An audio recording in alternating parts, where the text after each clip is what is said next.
Captain. Hold on to your butts. This is why We're picking up that space radiation again.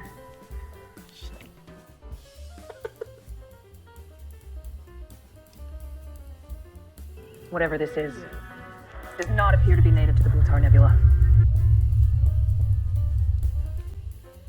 this is why I stopped caring about Star Trek canon. Had 14 more crew members report to medbay on account of melancholia. I have seen this only once before. I am Mecca.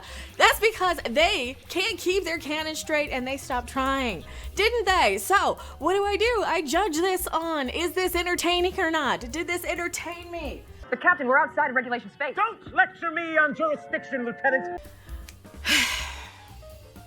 Yes and no. Yes and no.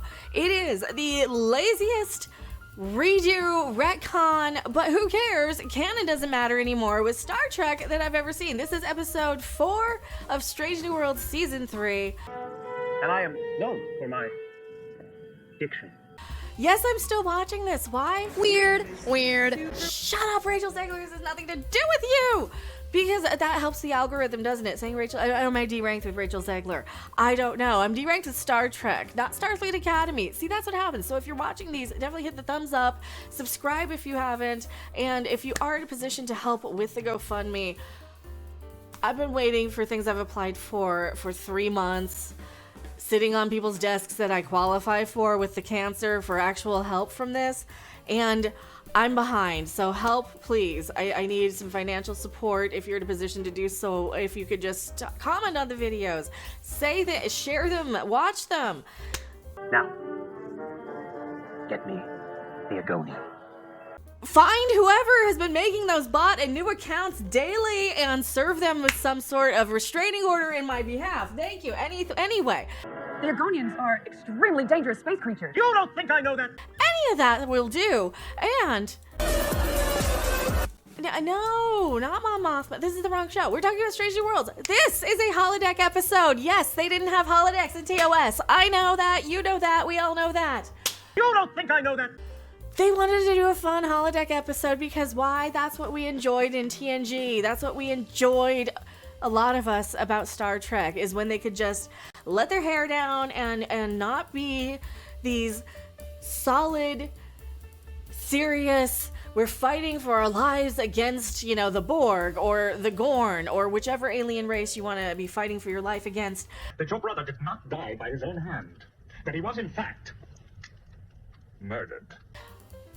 That is fun. I can see why they did it. Murdered? They did this and they looked like they had a blast performing these characters that were not their original characters. So what happens? It's a holodeck episode. They're testing a holodeck while they're what? Doing something else while they're observing a star. I don't remember the other plot of it. Show stars, Adelaide Shaw, Maxwell Saint, and Lee Woods are also here. So we have La'an.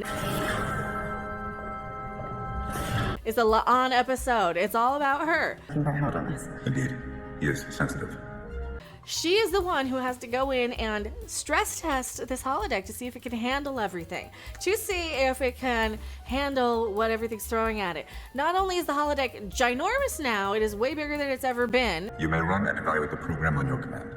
It seems like it's the size of a small apartment instead of the size of a living room like it used to be. And remember how they used to use perspective to kind of trick you into thinking you were walking in a straight line instead of, well, now it doesn't matter because the starship is ginormous because nobody cares anymore. This is just Star Trek for funsies, not to be serious or taken seriously like a serious piece of Star Trek that you would go in with some moral I don't like him.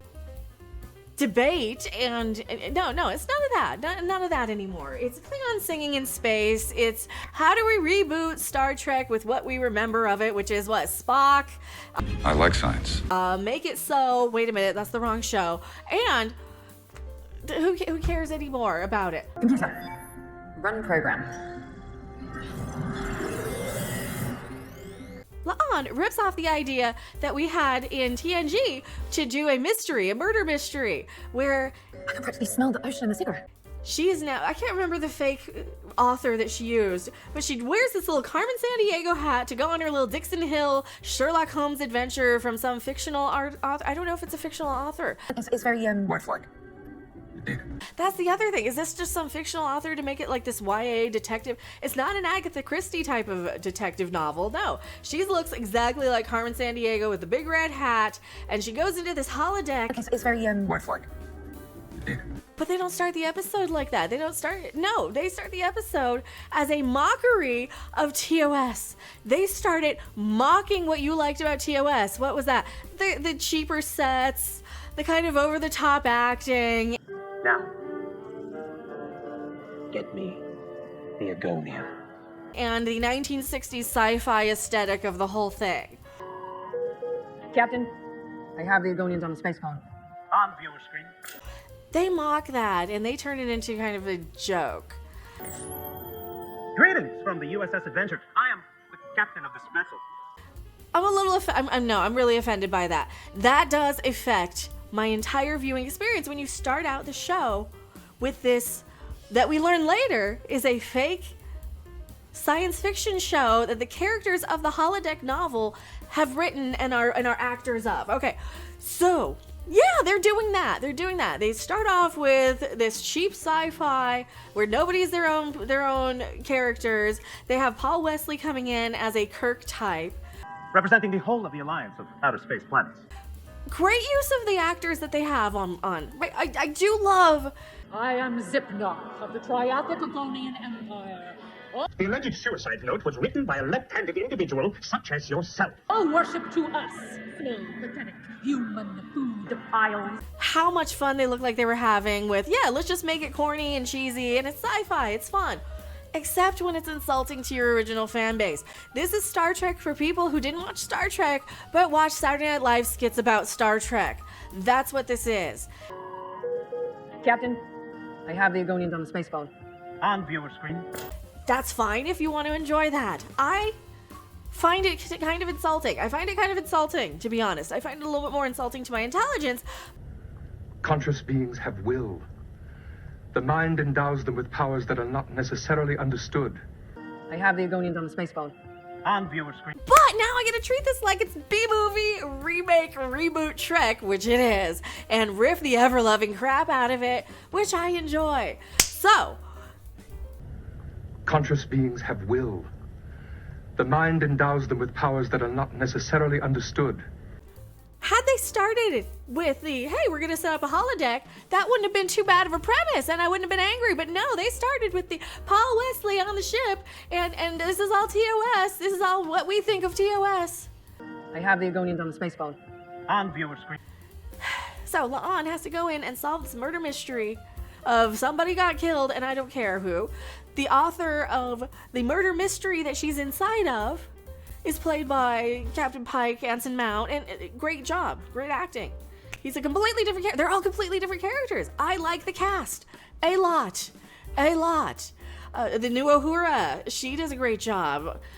We hear Christine Chapel, Nurse Chapel's real accent. She gets to do a real accent. I think it's a real accent. Anyway, different accent than what she's using on the show because she's Australian doing American, and we got La'an doing one of the worst American accents. Your host, Tony Hart, is dead, and one of you murdered him. She's not as bad. Oh, she's not as bad as Liam Neeson in the new Naked Gun movie. I'm gonna get into that one too. I'm gonna get into the Naked Gun movie when I thought of that one.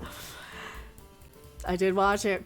Cast is really good. The cast is good. But we have the exact same plot where she made it so that she needs to solve it and then realizes that it needed to be a challenge for her, so she gets help from Spock, but then she realizes at the end, wait a minute, this isn't even real Spock. This is how I programmed the computer, so it's not even real Spock, it's fake Spock, a computer hologram representation of Spock, and this is my subconscious telling me that I'm in love with Spock and need to go dancing with him.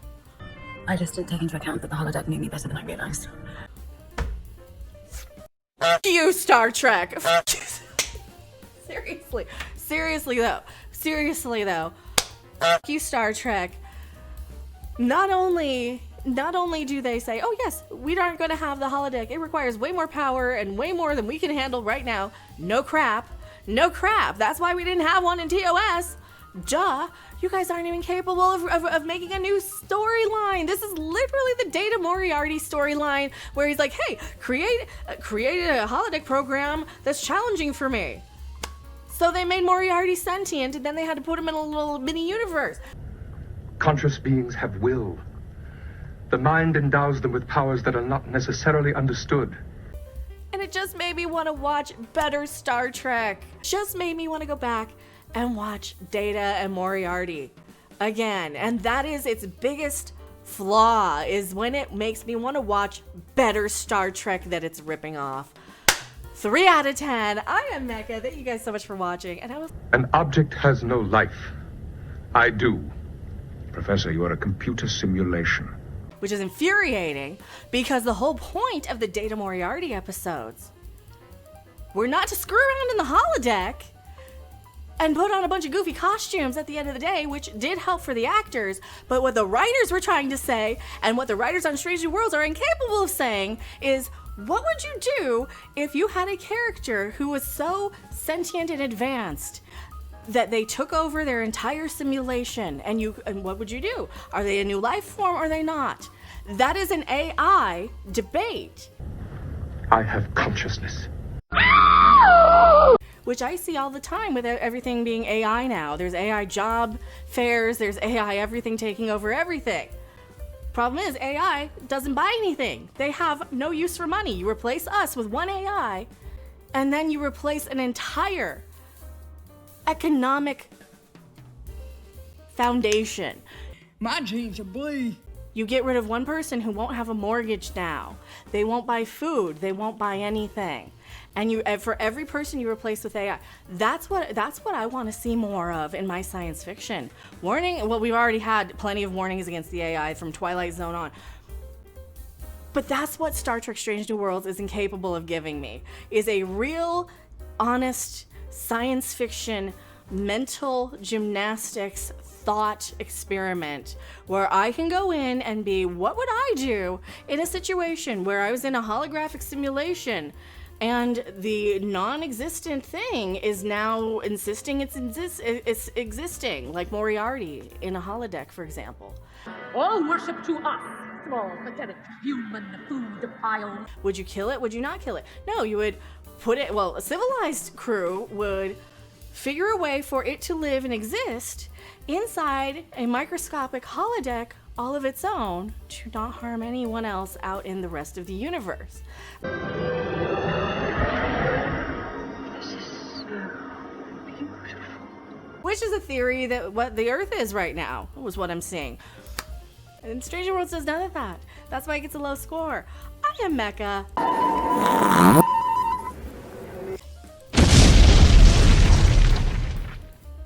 Indeed, my dear. It is a wondrous sight. I like science.